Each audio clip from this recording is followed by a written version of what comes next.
No Isak, no problem, Newcastle fans. That wasn't half bad, was it? And I know there was a red card, and I know you want to go and win those games. But if you had asked pretty much any Newcastle fan, as me as a neutral, going to Villa Park and coming away with a point in the situation Newcastle currently are with no number 9, no recognised number 9, you'd absolutely take it. I think there were some really, really impressive performances. I think as a defensive unit, things went well. And like I said, yes, you want to get those 3 points. You absolutely do. You want to do everything in your power to get them. But if you can't, the next best thing is to draw. And away at Villa Park, where they've not lost in, I think, their last 22 games, it's solid. It genuinely is solid. So Newcastle fans, hit the like, hit the subscribe as well. Let me know your thoughts straight off the bat of the game, because I thought I learned quite a lot. I think I learned that Newcastle United are a team which have so much resilience that losing someone as key as Alexander Isak isn't as impactful as I thought it would be. There were some really nice forward combinations up front. We recognise that first chance for Anthony Elanga. That's his bread and butter. But, first game of the season, you almost have to get up to speed and get into the habit of what you've been doing. So I don't particularly blame him for missing that. But it goes to show those moments in games, you've got to be taking them. And I'm sure Anthony Elanga will be kicking himself for that. But it was really, really nice to carve out that opportunity. I think Barnes played really well off the left. I understood he needs to get substitution later on, so that you can get a Sula in the box for box presence. But I like what I saw. There was some fluidity between that front three. Front three. I know Anthony Gordon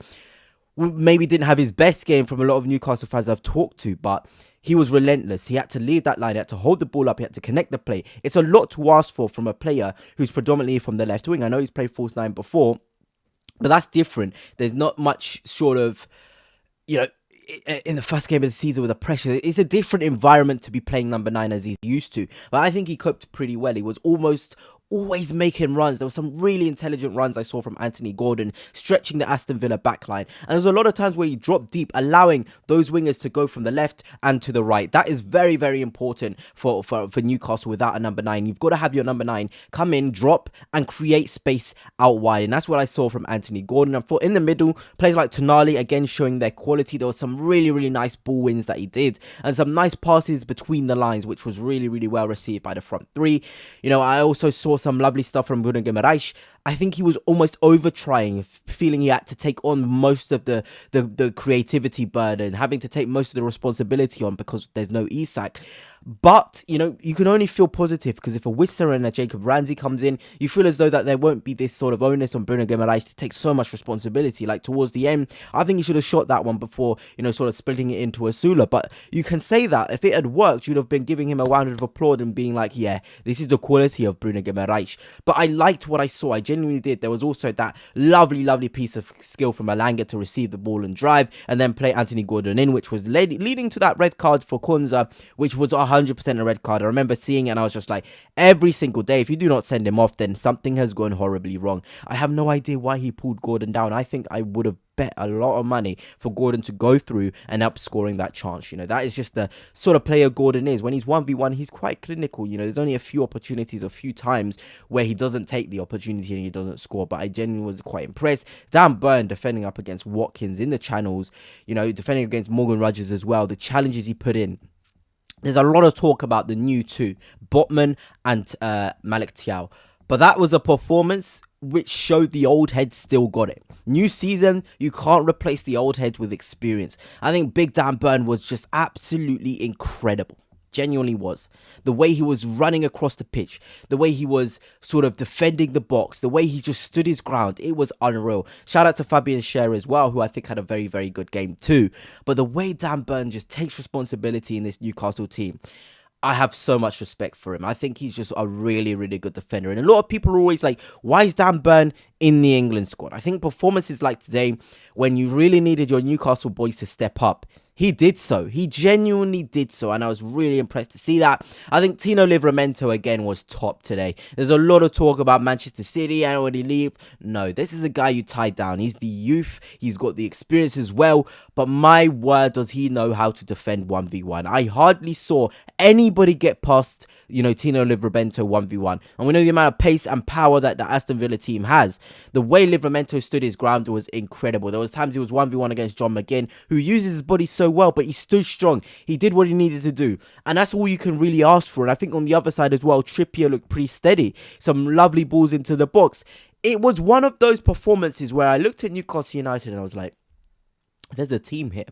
There's a team. There's a unity within the chaos going on at the minute. They were creating the better chances. They deserved to win that game. And that's me not even talking about the refereeing decision. I think there was some really poor decisions. I don't know how Tielemans went the whole game without being booked. There was a lot of cynical fouls from Aston Villa who weren't at the races themselves. But Newcastle United used that to push themselves forward. You know, many teams in that second half would have gone into their shell. But I think Newcastle really steadied the ship and got even better in the second half. You know, I think the first half, they were creating the chances. But in the second half, there was that element of control with a bit of chaos as well. They were getting their wingers in 1v1 areas. Because I feel like, as a fan, we've got to recognise the manager's job is to get you into the final third. If you're a player receiving multiple balls into your feet out wide, it's up to you to then create the opportunity and produce the magic. That's what Eddie Howe's all about. If the ball is in Gordon, Barnes or Elanga's feet out wide, Eddie Howe's done his job. The final third stuff is all down to the players' brains, the players' creativity, and what they see best fit for that situation. That's the honest truth about it. And I feel as though, you know, there was some lovely opportunities for the Newcastle players to take some shots on. There was a Gordon one, which he just lost control of the ball. There was a Barnes one late on where he cut inside his bread and butter. He should have done a lot better and probably hit the target. Like I said, there was the Bruno Guimaraes one in the second half as well. There was opportunity. There was a Gordon one in the first half where he received that wide, a beautiful run, and he got his shot blocked. So, look, off my head already, I'm remembering so many situations where Newcastle were in brilliant zones. And I'm just thinking to myself, imagine if you got a Wissa there, a Jacob Ramsey probably being helpful with the penetrative passes. You guys are in good vettle. And I do still think you need another centre forward on top of that. And maybe, you know, a sort of midfielder, which is a bit more deeper, but you've got to trust Lewis Miley, I guess. But I was genuinely impressed, you know, I liked what I saw. That was not a team who've gone through a whole summer where they've, I think, only won one preseason game. If you told me that they won only one preseason game, I'd be like, are you sure? These guys look structured. These guys look like they were creating chances. And I think Liverpool's next Monday. I mean, that game is going to be absolutely bouncing. And Alexander Isak best not be in the stadium for that one. I'll tell you that for free. Because the way Newcastle United are as a fan base, you saw the support towards the end. That is everything about Newcastle United. I think you guys, I was surprised, you know, when I started making content, how big your fan base is. I always knew you were big, but on social media as well, the way you support your boys, through thick, through thin, this is a proper club. You know, it doesn't matter what's going on outside the club, what's going on the outside. It's all about backing the boys. Once they get on the pitch, you give them everything. The support was unreal. There was even at some times where I thought, oh, is this a home game for Newcastle United? Because they looked so passionate. They were ready to yield the boys on. And I'm sure Eddie Howe is going to absolutely appreciate that, because that's a good point to take forward from Villa Park and on to Liverpool next, which is going to be a feisty one.